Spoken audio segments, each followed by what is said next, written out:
Hello, everybody, and welcome to CLCI Live. Yes. I'm your host, Anthony, and these are the rest of the people here. Jen got her PCC. Everybody congratulate Jen. Congratulations, Jen. I'm not excited or anything. With No, the three exclamation points worth of excitement there. Before we begin, congratulate Jen, and be sure to like, subscribe, share, and comment on the live. We love interacting with you guys and answering your questions and knowing that you're watching us.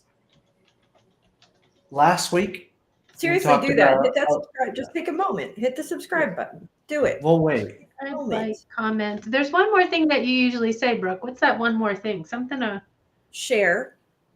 No, Share. There's one more thing they're supposed to like, subscribe, comment, share, take our classes, tag, hit the bell. Tag. That's it. Well, I don't know who you're The cat is my. Anyways, Don't worry about the cat, Brooke. Well, she was trying to climb up the blinds, so possibly something to worry about. Let's hope that just throw something at her. Anyways, last week we talked about planning 101, doing better than a resolution for New Year's. This week we are talking about planning 101, strategic self-awareness, of knowing how to plan around yourself so that you can find success. What is self-awareness? Well, it's being aware of oneself. Perfect. But I'm gonna play the dumb guy again for the sake again. Very good at it. I'm always self-aware of myself. I know that I think and I'm doing things. What makes somebody more self-aware and less self-aware? Okay, how about this? What is somebody who's completely not self-aware look like? So I'm going to try a different way of attacking what you're saying, because I can be both. I can be very self-aware when I'm in my most normal state, calm state.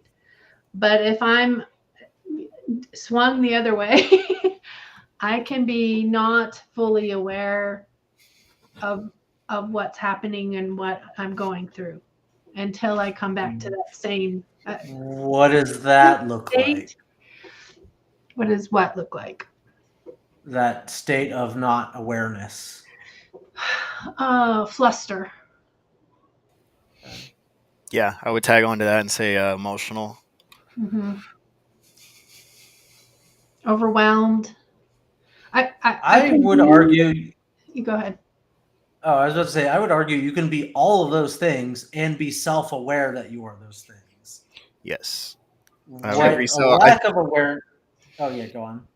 I was just going to say, with proper, I think, a practice of self-awareness, I think in those moments you can maneuver the way that you would like to, more so than someone who is less self-aware. Mm-hmm. So I think we need to I think part of the reason we're stumbling over this is we need to sort of define what, and I know Anthony's going to hate this, the self is, right? Like what makes up our self? Is it thoughts? Is it emotions? Is it actions? Is it what are the things that make up ourselves? Before we go there, I have an even more important thing. And that is, I need to know if Josh is watching, because if you are, Josh and I had a lovely conversation today, and I just want to say hi. Hope you are, Josh. I don't see Josh, but let us know. I recognize the last name, so that's why I'm thinking that's him. And he has an amazing website, by the way. I'm nosy. I look at people's websites. Yeah. Brooke, what was your question again? What is the self? Oh, Josh is there. See? Hi, Josh. So my question is, what makes up the self? Like, what makes up self? When we're talking about self, like before we even get to awareness, let's talk about what the self is. And I know we can go down like a philosophical Freudian rabbit hole, but that's not. Let's try to stay in more like conventional, relatable terms instead of diving down the philosophical rabbit hole, as it were. Okay, I think I have a will simple try to answer overdo to it. this. Shoot, Jen. I think it's just the summary of thoughts, feelings, emotions, beliefs, values, right? All of the above. That's self. Yes. And Um, actions. Thoughts can be crazy though, because sometimes thoughts aren't accurate to Yeah. actually who we are. Right. So that's a. But I do believe, yeah. Your belief in the world, religion, if you have that, things like that, those define you. Yeah, the summary of all those things, not each one of those things individually, There you go. but collectively. Why not individually? Because, well, it's a good question. Because I mean, to me, it's like it's just a component, right? I am not my thoughts. I am not my emotions. There's so much more to me, which is, I think, good self-awareness on my part. I think we also forgot some other things in there, like we forgot body, health. Mm. I think all of these things make up self. I think they really do.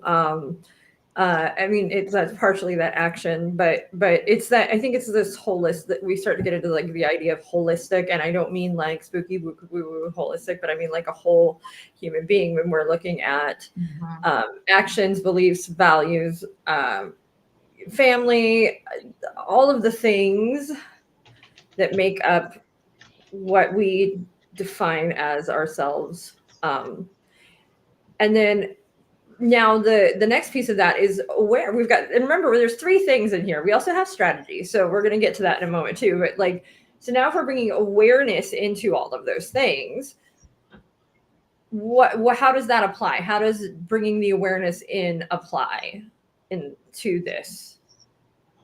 Well, I can be aware of my thoughts. I can be aware of my feelings, emotions. I can be aware of my beliefs, values. I can be aware of my body. I can be aware of all of it, each individually, I think. What does it do for us to be aware of those things? It hasn't made my life any easier, that's for sure. No, I'm just kidding. I love being self-aware. So that's where this strategy piece starts to come in.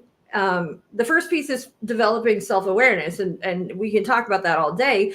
And you can be, Jen's sort of touching on this, like we can be self-aware, but that's not necessarily going to help us unless we apply that awareness to our goals, to what we want to do. So how does myself, my strengths, my weaknesses, my beliefs, my emotions, my attitude, my triggers, my family, my all of the things that make up me, how does that then affect what I want, other people, the situations I find myself in, the situations I put myself in, the success and failure of my goals, my desires, my wants. And it's beginning to marry develop an understanding and a strategy around, a knowing, if you will, around how yourself taking that awareness and using it to apply a better strategy to approaching the world. And it's not necessarily saying like you have to change yourself. Like this is a fundamental thing. Yourself is flawed, and that is the problem. That's not at all what we're saying. It's taking that awareness of knowing who you are, and then using that awareness to help you be more successful, create a strategy for yourself that works for yourself and not against yourself. Self. This is a good selfish talk. It felt like I said self like 15 times. I need a simile. It's gonna start Anthony, to have that weird sound. What is that called when the word stops being a word and it's just a weird stop sound? sounding like, yeah, I don't know. Yeah. I don't Anthony like looks like his brain hurts though right now. Like he looks like he's pained. No, I'm just, you guys. What is the question? What? I'm paying attention. We're talking about the self and not knowing yourself. Where do we go So from here? when What is you your zone question? out, Anthony, just something to help you. Like when you zone out into a different world, if you look, I'm not in a different world. I'm thinking very deeply about the topic at hand. I'm curious what your question is. the question was why do you look like you're perturbed? I'm not perturbed at What all. were you gonna tell him though, Brooke? What were you were gonna give him like some guidance about? I was just going to tell him that if he's zoning out and floating off into a Smile. different world, he should smile so that it doesn't look like he's having some kind of deep thought and protect himself from being called on unawares. But so before we sort of start to talk about the more strategy from like a personal place, if somebody's willing to speak from a personal place, have you ever had a moment where your lack of self-awareness, or maybe you had that self-awareness but you didn't think about how it was going to apply in a certain situation, and it bit you in the butt, or it didn't go so well, or something along those lines? Can anybody think of anything? Anything shareable? That's the question. Oh, see, so Lisa needs to, it can be she's aware that there are some things she wants to share and some things you don't. I am just like a filterless. Wait, what's the framing of the question one more time, Brooke? So the framing of the question is, I don't want to stack this. So the first thing I'll ask is, was there ever a situation or maybe a goal or something that you were like, I am going to do this, I'm going to nail it, but and then something about you, something fundamental about yourself, and maybe you were aware of it, maybe you weren't, just got in the way, just didn't allow for it. It didn't work. It was like you went in, I'm going to do this, and then you're like, goo, I can't, or it just didn't happen. Yes, I have one that's shareable. Yeah. I think we'll see. When I was in my 20s and I worked at a gym, and I got trained to be what they called a health coach, but it was very specific. It wasn't actual coaching as I know it now. It was advising. It was like, here's a very specific food plan, here's a very specific workout regimen, and you are going to basically advise people on this. And you're going to charge, $150 an hour, but we're only going to give you like $40 an hour because we get the rest because we're bringing in the clients, right?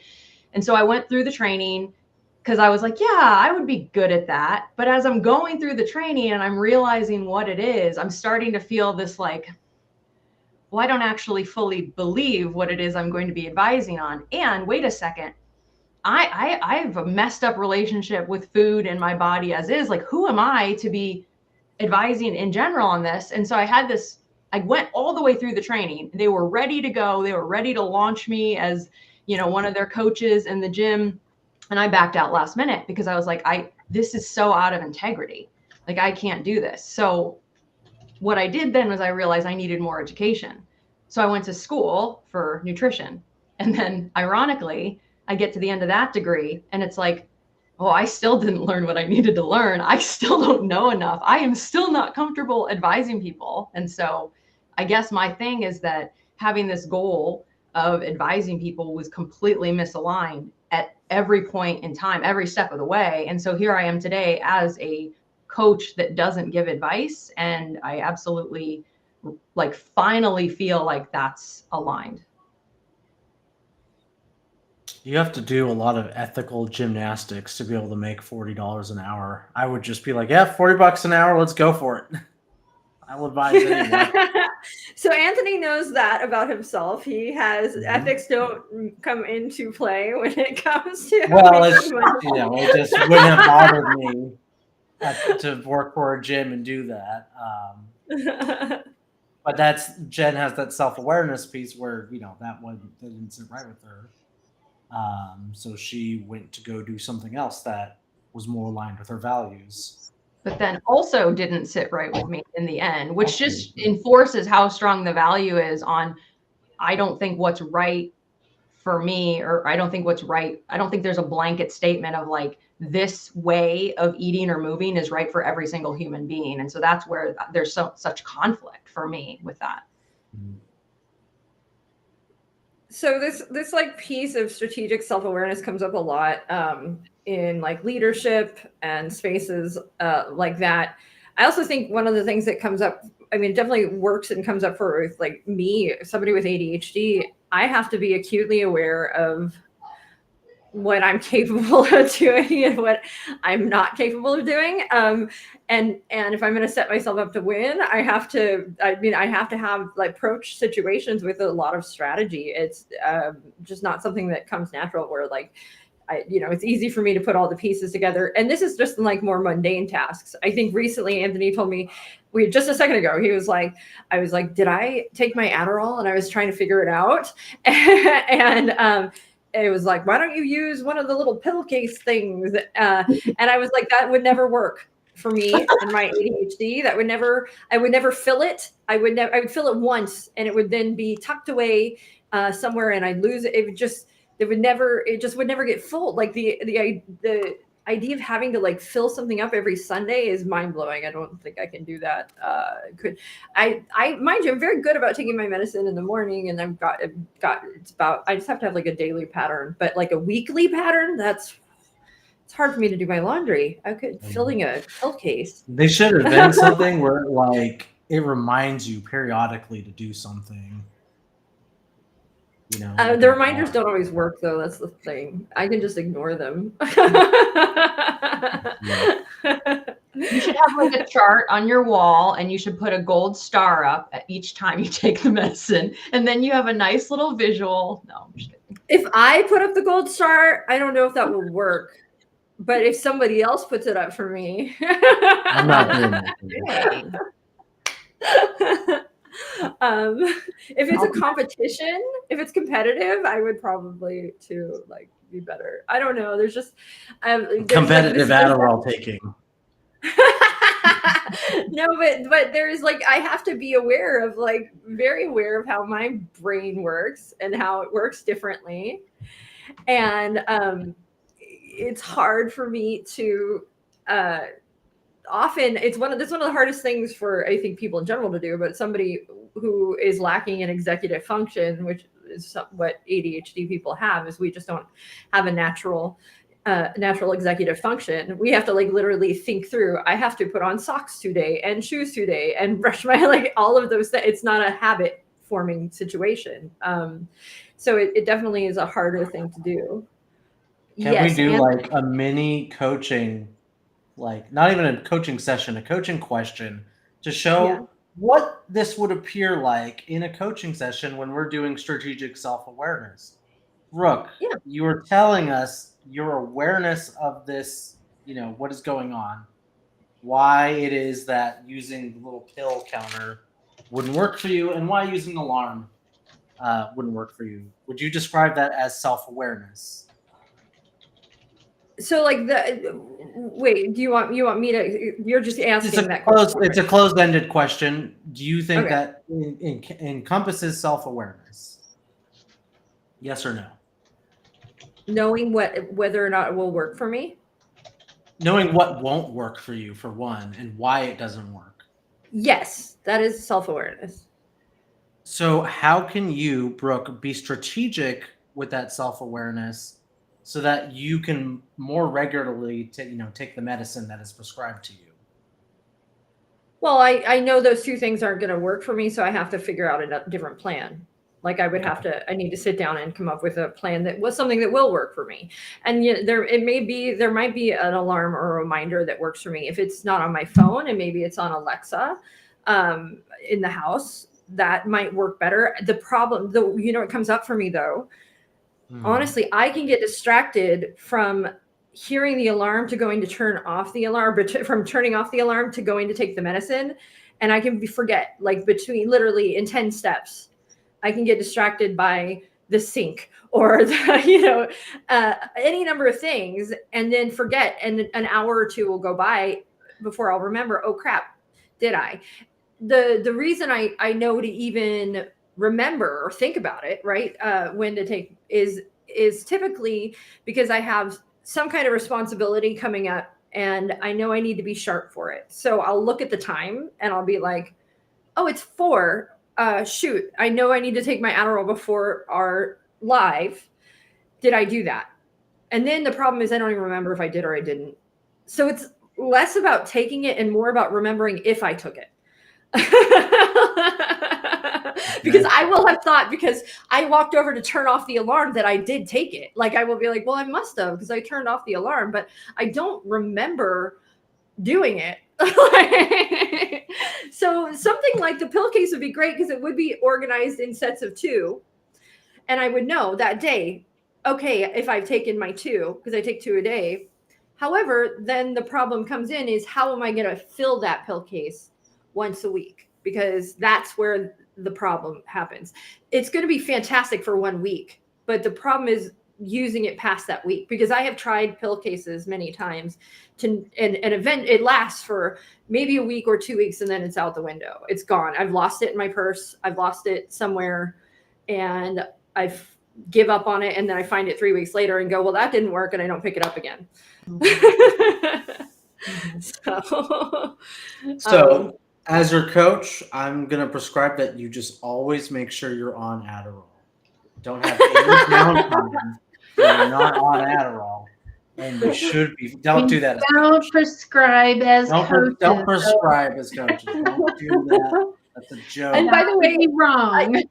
I really, it was Josh, right? Josh, I do like your suggestion of tying it to another action I'm already doing.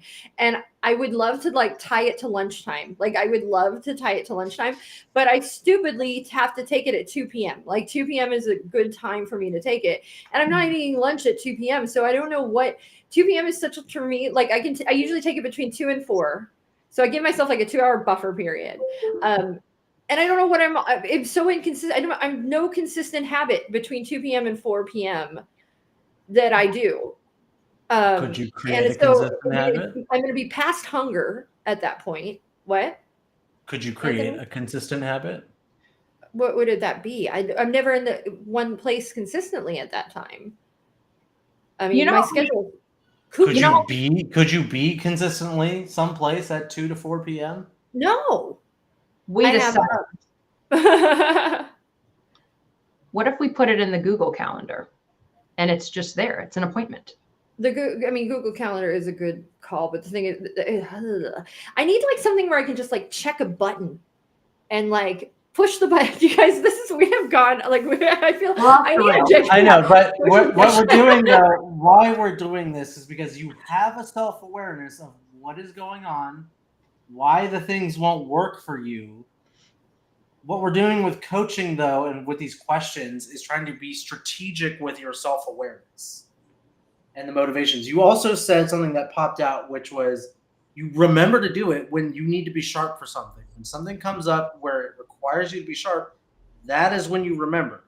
That is another piece of self-awareness. I remembered, but the problem with today was I didn't remember if I had already taken it. So like then it's like this gamble of like, what if I take it twice, I'm gonna feel like crap and weird and like not good because you just don't want to double up on your Adderall. Like it's not a fun experience. So like it always feels like if I don't know for certain if I've taken it, like a little bit of a gamble. So it's almost like I need like a chart where my medication is that I can just like check. And I could do that. Like, honestly, I could do that like a day. Like if I had a calendar right where my medication was and I just put 2 check boxes, I will know then if I've taken it or not. That's actually not a bad idea. I'm glad you thought of it as my hypothetical client. When you want to implement that. I just need a small calendar I can hang up inside my medication cabinet and I can just go check. And then I will know whether or not I have. We've just solved one of my life problems, you guys. There you go. You did the work. Yes, you did it. All thanks to me. Strategic self-awareness in action. From Brooke, though, she came up with it herself. I want to We check just coached her a little bit. strategically, though. I want to check strategically. How is this different than the other strategic concepts that you've applied? How is this different? The difference is, so the issue at hand isn't like truly not taking the Adderall, because I can be okay without taking it. Like there's plenty of times I don't take it and I do just fine. More often than I realize, because I don't remember if I've taken it or not. So what this does for me is it solves that problem of knowing whether or not I've taken it twice. And that's really the big problem, because honestly, if it's 6 p.m. and I'm still, like, let's say I have to be sharp and sane for something that's happening later, I can just take half of an Adderall and that's fine. So it's late, it's okay. Like, that's not a big deal. What's a big deal is taking two, because I hate the way I feel when I take two of them. It feels sick. I feel icky. And so by having that calendar, and if it's a pen and paper, that's something I can just do when I take it, and it will take me 2 seconds, and it can almost automate that. Like, it can almost be an automatic thing. It's the same thing with like putting on, it's really easy for me to write down on the fridge when we run out of something at the house. And like, that way I don't forget. There's a pen there's a sheet of paper, and I just doodle it really quick. So that to me doesn't feel like a lot of work. Because like, the moment it starts to feel like a lot of work for me, I'm going to just shut off and stop doing it at some point. It has to feel like something that's very easily fit into the small amount of habit I'm able to form with, being neurodivergent, essentially. So the next question to build on what you're saying here is, you said, if I tried to do the pillbox, that didn't work. If I tried this, that didn't work. So this, you're saying, is more simple. How is it, if you were imagining where and how, what is that going to look like? Where and how is that going to be placed? Well, it's going to be placed in my medication cabinet. So like, that's easy for me to do. I just have a cabinet. I keep all of my medicine and vitamins in there, and I go in there in the morning, I take them, and then I go in there afternoon and I take them. And then 3 times I'll go in there in the evening, take my nighttime vitamins. So it's all in the same place, easy peasy lemon squeezy. And I just need put a calendar right in there on the cabinet, inside of that cabinet. And I could just check that bot with a pen. The pen needs to be nearby, because if I have to look for a pen, it's over. It's done. It's not going to happen. I'm going to get distracted just trying to search for the pen. And then I'm going to end up on Amazon looking for a way to organize stuff, because I can't find any pens. I need a pen reminder to remind myself to buy a pen. Like, the pen has to be in the cabinet. And then I'll just be able to check that box and be good to go. Or you could, get a pinprick, prick and put a blood on it. The blood commitment. Make a blood oath each day. Yeah. But yes, that is the best solution that I could buy. And then I don't have to have that question. Did I already take it? I'll just know. I go and open the cabinet, and there'll be a check mark, or there won't be. Well, So we were talking about this in the chat, Brooke, so you might not have seen it. I found an Amazon link to one that is like a month. Instead of a week, it's a month of pills. We buy 12 of them. You get a whole year just stacked on top of each other. The problem is not going to work, because my Adderall is prescribed once a month for 30 days, and then I have to get a refill. So I couldn't fill it for more than. Okay, so it comes down to me once a month having to sit down and fill that. Are you going to fill it? Because I'm not going to. There's more than 12 employees here at Certified Life Coach Institute. 11 of us will get monthly Adderall prescriptions. Send them to you. That's not going to work. Off the deep end. It's not that simple, Anthony. It sounds pretty simple to me. Well, it doesn't work, because then if I'm traveling and I lose that, I lose every, like, I just, no. So, as we were going through this, those bits and pieces, we were talking about the values. If you were to think about your values and your feelings and beliefs and actions. What, and then we added more. We said body health and friends and family and work. Which one of those overall plays a part in this strategic planning for you to have your dedication? So it's a simple enough thing, right? But like, if I like sit down and think about like, how does taking 2 Adderall or not taking any Adderall like affect me? Mhm. And like, so that will begin to, like, if I have taken 2, it does, like, it's too much, and then at that point I can't function well. And so if I need to take it to be sharp and on point and able to think and operate well in my life, right? And not taking it can really sort of, I mean, essentially I don't function as well. And I just feel more chaotic, and it's just, there's a lot more chaos in my head. And also it can make me feel sluggish, like all of the, but essentially I don't perform as well as Brooke. Like I don't function as well. And so I'm not going to be able, if I'm taking it to be sharp. So like if I'm taking it and because I've got to go teach Pilates, or I have to do this live, or I have to go to a meeting, or it's game night with the family, and I don't want to be, the most easily distracted human being on the planet and be able to focus on the games we're playing, right? And so not taking it can affect all of that and make me not do that as well. And so that taps into, if I'm not performing as work as well as I want to, if I'm not teaching classes as well as I want to, that affects me and how I feel about myself and myself. So yeah. And it affects me on a much deeper level. If Anthony's family comes over and we're playing board games and they think I'm a spazzy crazy woman, that's gonna affect me. To be fair, my dad could also probably stand to maybe tested for ADD or ADHD. But yes, we understand your point. So like that function, being able to function and be successful in my life is important to me.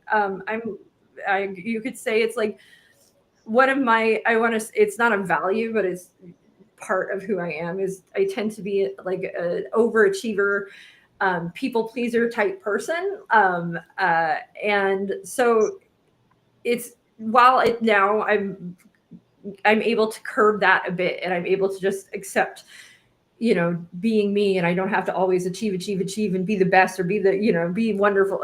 I can be chill and relax. The Adderall helps with that, by the way. And so I just like to feel good about myself, and not being able to function because I've taken too much Adderall and I feel sick. Like the last time I did that, I remember like feeling physically ill, and like it just didn't. I was like, I wanted to just lay catatonic on the couch till it got out of my system, and I don't want to feel like that. So there's always this like fear that that's going to happen again. And then when I don't take it, I mean, it's not the end of the world. There's plenty of times I have it. I've definitely had moments where people were like, did you take your Adderall? Because you're a little spazzy crazy right now.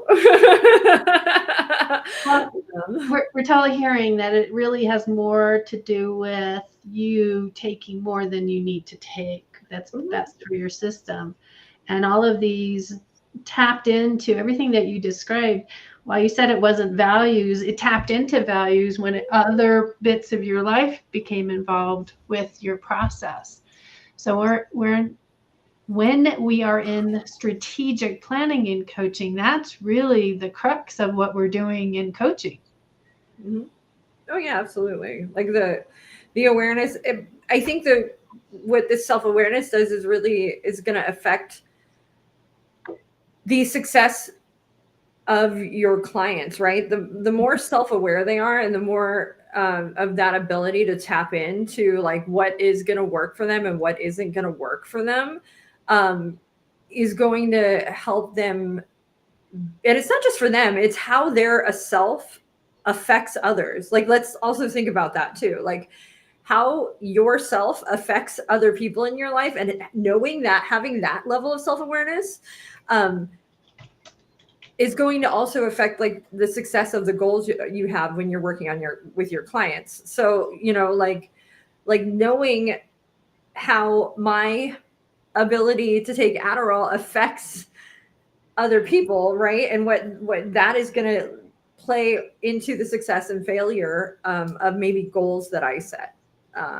Or if I'm going into a situation, let's say I'm going in to teach Pilates, and there's like a move that I can't do yet that's over my head, and I know that, right? I know how hard that is, and I know in my body I'm not capable of doing that yet. I also then know it's best for me not to teach that yet, right? Unless I'm teaching like the pieces to lean up to that so that we can get stronger.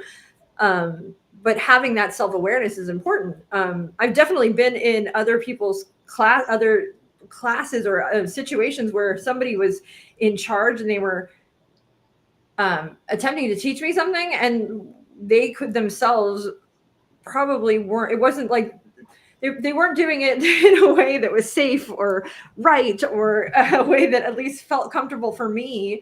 And that to me, it felt like they weren't self-aware, and that affected me as a client. There's a very specific situation where I walked into, and this was very frustrating because I love to work out, and I've had my knee replaced. And also I am tall, and I've got, I'm not a small human being.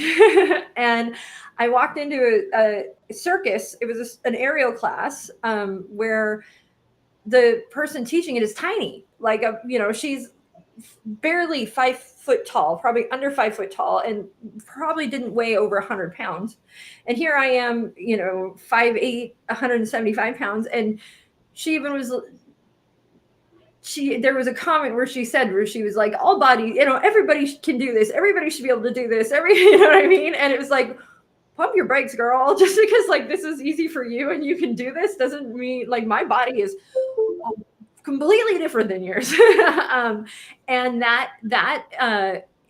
she isn't to me, so what that said to me is she's not aware of how her body is different than others, and how that can affect other, like, that has a big effect for her students.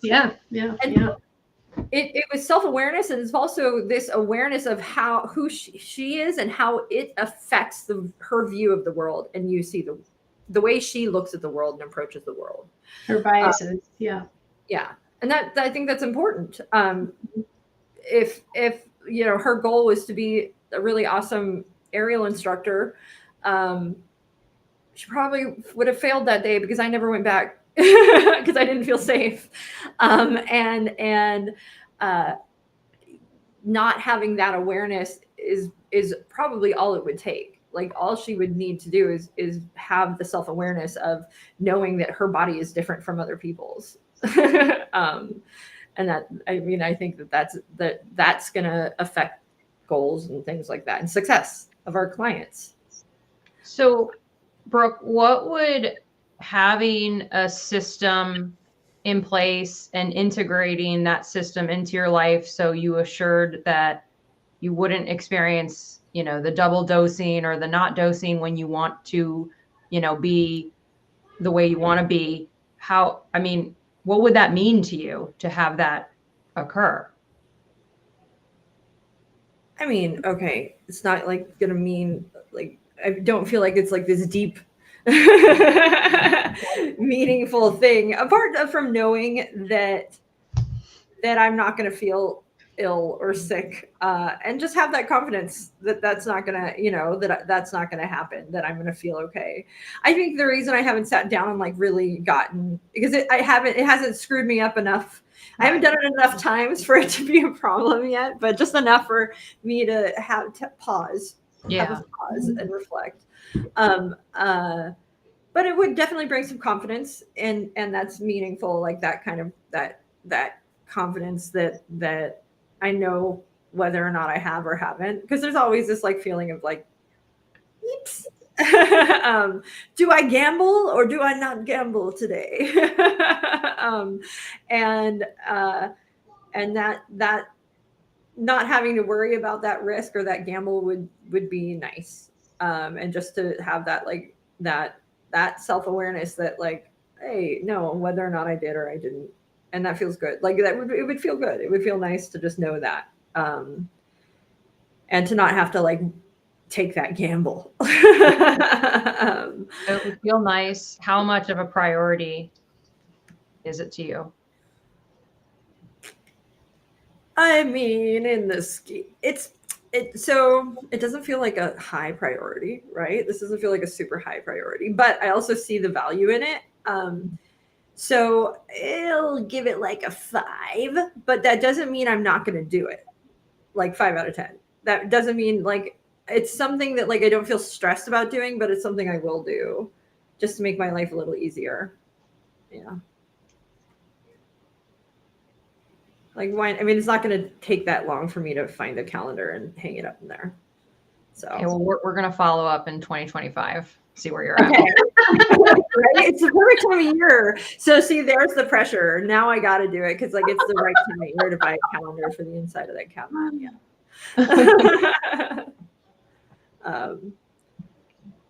All So right. where do we go from here with our conversation?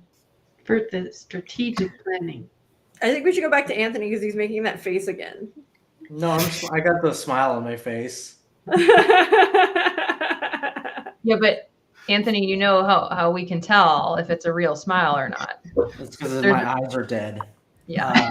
A smile with dead eyes. It's not really speaking to us. So here's a question. Oh, Jerome, you were going to speak. I was going to say, what about for those who lack self-awareness? What are some things that they can do that we can possibly present to them to help increase that awareness? Do you guys have anything? Get coached on self-awareness. Yeah. That's a good one. Yeah. Okay. Here's the problem. Here's the problem, though. If you are not self-aware, how do you even begin to identify that is a lacking? Take the test that we all took. Yeah. If you feel surprised all the time at outcomes, Mhm. like if you constantly find yourself like, Oh, I didn't expect that. why did it go that way? Like, what the heck just happened? Yeah. There might be a big indication that you're not self-aware. If it feels like you are the victim of your life, that might be a big indication that you are not self-aware.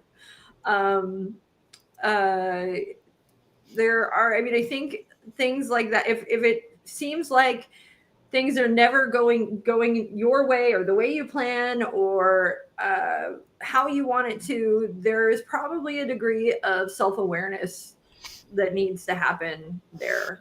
I would say almost certainly.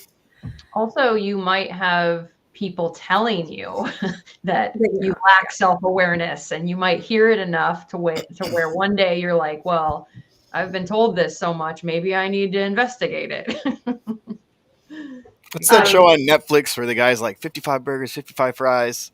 That's Tim Robinson. Yes. I forgot the name of the show. Me too. But if you're anything like that guy, you probably might want to do some self-reflection. I never even heard of what you're talking about. It's a hilarious show. It's a funny show. It's a comedy on Netflix with Tim Robbins. No, not Tim Robinson. It is called I Think You Should Leave. There you go. Oh, I know. I haven't seen it. Good show. He just came to mind while we were talking about just people who lack self-awareness. He's definitely someone, obviously, purposely for the show, but his character. Question I was going to ask though: is it possible? It's 2 questions. I'm not going to stack them. I'll ask them one at a time, but there are 2 questions.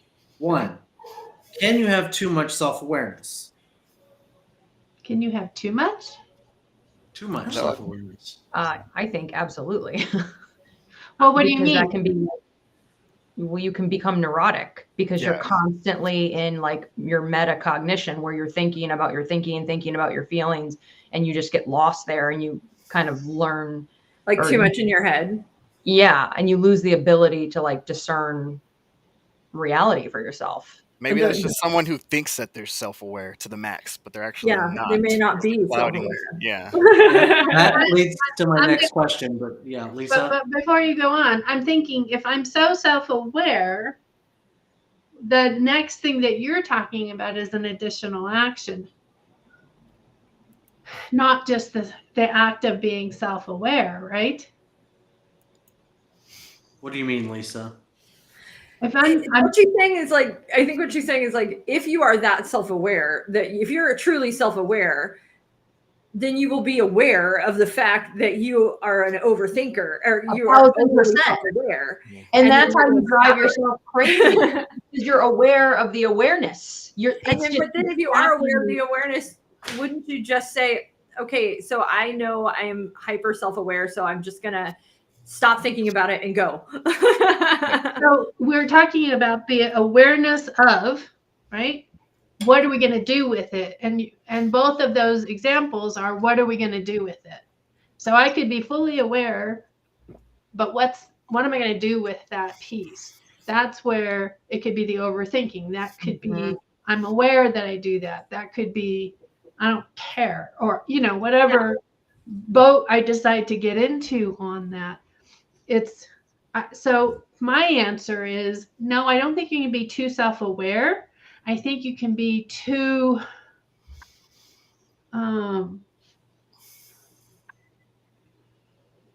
neurotic. I don't know. Yeah, so we're saying the same thing then. Yeah, yeah, but I don't think I think a person can be as self-aware as they possibly can be and still not being neurotic, if you will. I can't think of a better word, so bear with me as I stumble that. Go ahead. I think there's only so far self-awareness will take you. Like there's only, like, you've got to start to think about action. You got to start to think about, and you can be aware of all of the things that are you, but that's only going to get you as far as you. So you've got to start putting yourselves into situations with other people, and they're gonna. They experiment. You can't predict what somebody else is going to do. You might be able to try, and it might 99% of the time go that way, but 1% of the time it's not going to, and that's going to be really shocking and surprising for you, and it's probably going to be the most memorable of all the times. So like you've got to start taking this awareness and putting it into situations that are out of your control, right? Like it feels like it's a control freak. Like we can have all this self-awareness, but that's just, what's that going to do? That's going to turn us into a control freak, right? We're going to turn into this like, I am trying to control the world with this awareness of how I do and everything. But the reality is we're only in control of so much. And we have to at some point let go of that, of being in control and just be okay and be aware at that point of how we can handle and maneuver situations that maybe we aren't in control of. And how we handle and deal with those situations. Like a big part of self-awareness is being aware of triggers and being aware of what happens and emotions and like that. That's a big thing. And being able to roll with the unknown. Yes. Yeah. And communicating those things. A big part of strategic self-awareness that I don't think we've talked about is communication. So like if I am somebody who has ADHD and I know some situations that I handle well and others I don't, the best thing for me to do is to go into a situation and communicate that to people, right? Is like, hey, I know this about myself and I know that this isn't going to work for me, or this might work for me better. It's with learning games. Like one of the things with learning games is, Anthony can read me the instructions all day and I will do my best to hold death grip, hold on, be quiet and listen. And it's so hard. It is like a tremendous amount of work for me to try to process and not talk over him and and try to understand. So like, it's not just that I'm trying my hardest to listen. It's that I'm battling all these other things and having to like hold them in and then comprehend what you're saying. And so I will always communicate that in those situations where somebody's trying to give me verbal instructions, that the best thing for me to do is to do it, like to get in and start to do it and be able to ask questions and participate. And that's how I learn best for me. It's like getting in and doing the do. And I have to communicate that, because a lot of people may not realize that, and they might read me a booklet of instructions and think that, okay, you understand now. And that is probably not the case. So is that kinesthetic learning? I'm I'm audio digital kinesthetic. Right. So, I remember you saying that. Okay. The thing, but communicating that is a big piece of this. So like, it's not just the self-awareness, it's like communicating your self-awareness to others becomes very important. Like this is how I do best in these situations, and it might be in a stressful situation. Like when I'm stressed out, I handle it this way. Please don't take it personally. Like I'm like, I hole up and hide, or I read, or I duck my head in a hole, or whatever it might be. But starting to move to this place where you can communicate this to others so that you're able to be more successful. And I think that's a big, important piece of self-awareness, is to take it out of the self and start to share it with others. Yeah. One of the things that I had to communicate very humbly at the beginning of working here was that if I keep asking questions and you keep answering them, I will never learn, and I need you to make me figure things out on my own. I know this about myself, and I would much rather be spoon-fed the information, but that won't make me a good employee. So please. Anthony has another question. Yes, I know what the other question is, but it's a little bit off topic now, but I was also laughing at Jen. The other question was in partner with the self-awareness. Yes, Brooke. I just remember we never answered Jerome's question about how to develop self-awareness. Oh. We can save that. Like, let's all give an idea of how to do that as our final thought. Back to Anthony. Yeah. So paired with, is it possible to be too self-aware? Is there a hard limit on how self-aware anybody could actually ever be? Yes. Or can you have complete self-awareness about yourself? Everyone has blind spots. I think it's like learning. I think once you learn something, you learn that there's more to learn. So I kind of feel like it's that concept. I'm going to try to give you like 15 cliches right now.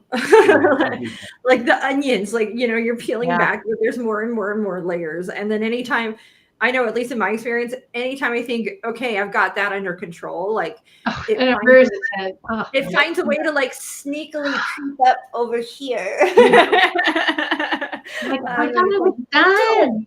I didn't see you there. I didn't know that layer was there. Yeah. And that used to bother me. And now it's like, I just understand that it happens and it's part of being human. And so like it happens and I'm like, oh yeah, that thing again. I think that's like the giving yourself grace. Like that's becomes very important. So final thoughts, how can we increase our own self-awareness so that we can be strategic with it? Mine is like, it's a little, I guess you know what? I think it's scary. It's kind of scary. And so I think one way, the safest place to do this might be to do something like hire a coach, but that coach is only going to get the perspective you're giving them. If you want to scarily maybe step into the world of a little bit of a broader bit of self-awareness, is to like talk to other people about who they think you are, or how you appear to others. And that might really help you.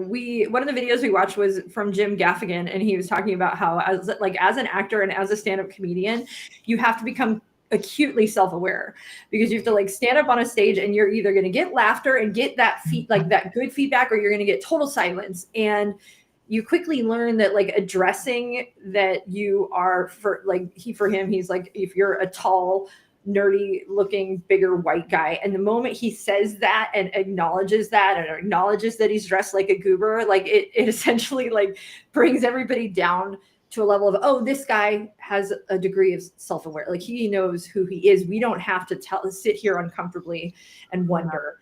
He called it He called it disarming, I think. Yeah. Right? Yes. Yeah. Yeah. And so I think having the courage to just sort of like ask somebody like,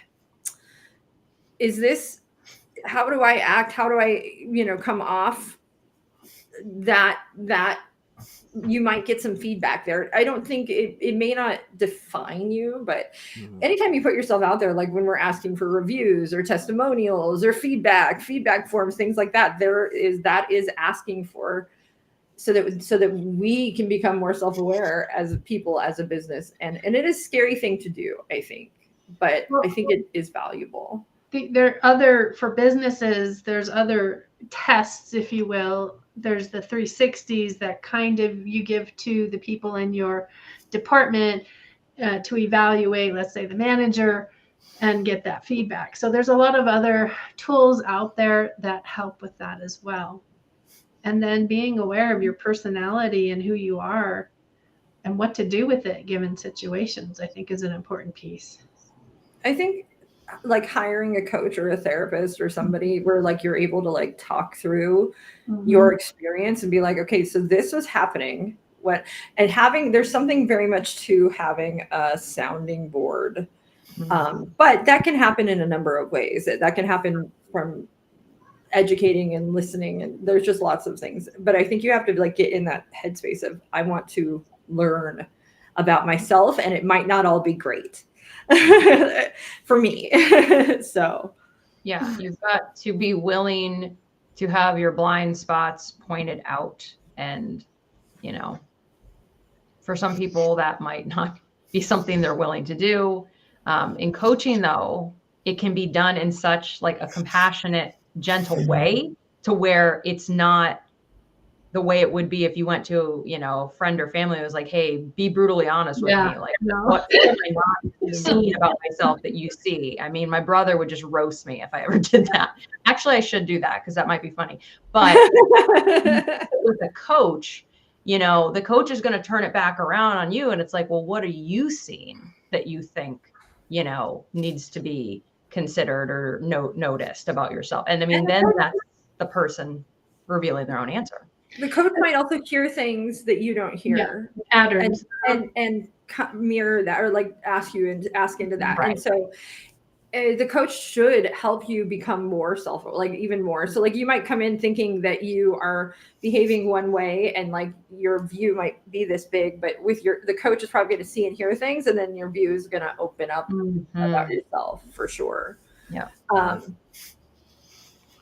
Did we ignore Anthony altogether, or did we answer his question? We're all answering it. So like with developing the self-awareness, I think reflection is a big part of it as well. Yeah. So how else can you develop self-awareness? Jerome and Anthony, the girls have been talking a lot. Yeah. The boys, you guys got to talk. Chattering the entire time.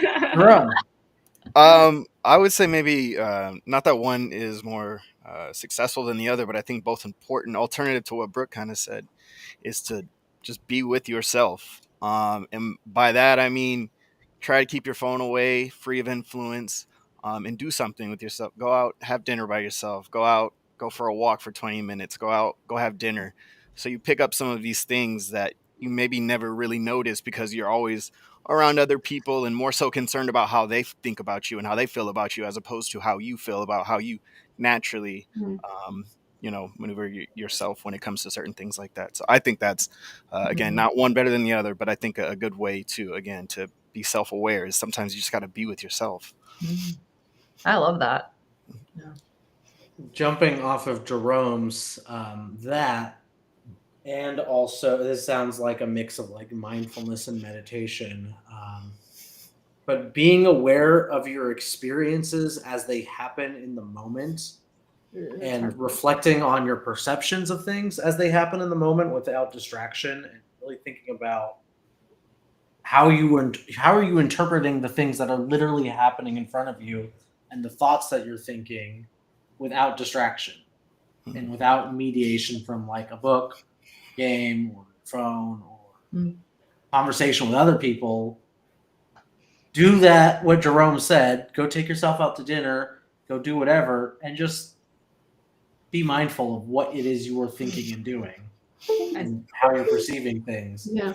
And then you can reflect on it later on and be like, oh, I noticed this about myself. I noticed I started thinking about X, Y, and Z when I saw that person over there or whatever, when I had this bite of food.